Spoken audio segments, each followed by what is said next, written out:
day 2 and looking at the progress we've made in building the Kesh. Now I know the sun is behind me and it's maybe making it a little bit more difficult to get a view of what's happening, but if I stand down here in the water we get an impression of the work that's been done to date.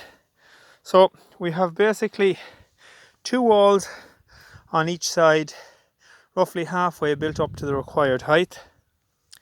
Now we're going to cap them with a layer of daub before we put the heavy stones on top, but we have this big monstrous stone. We rolled it in there to try and put into position now this evening. That'll be the last piece we'll be doing.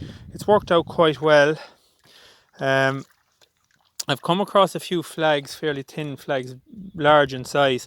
So what I'm going to do is I'm going to line the bottom of this channel here because there's humps and hollows and everything in it.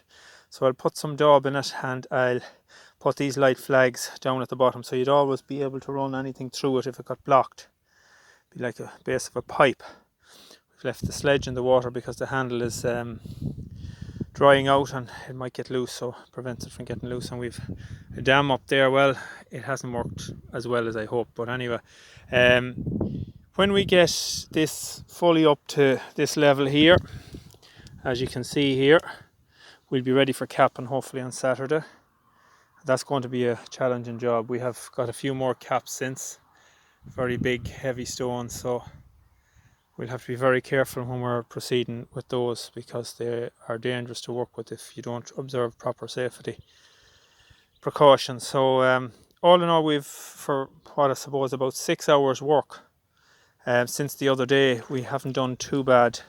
Getting the exact stone for the right spot can be challenging enough, and just getting the whole structure is solid and isn't jiggling around the place. That's the important thing. So everything there is solid.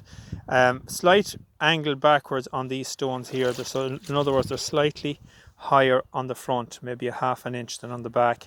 The reason being, when the weight comes down on them, it'll push them down into whatever daub is below them and lock them in. And we have some locking pieces of stone put in between other joints here as well, and some daub and all. So it's coming on very well now. So hopefully by Saturday we'll have big improvements. It'll be nearly ready to fill up again at the top. Thanks.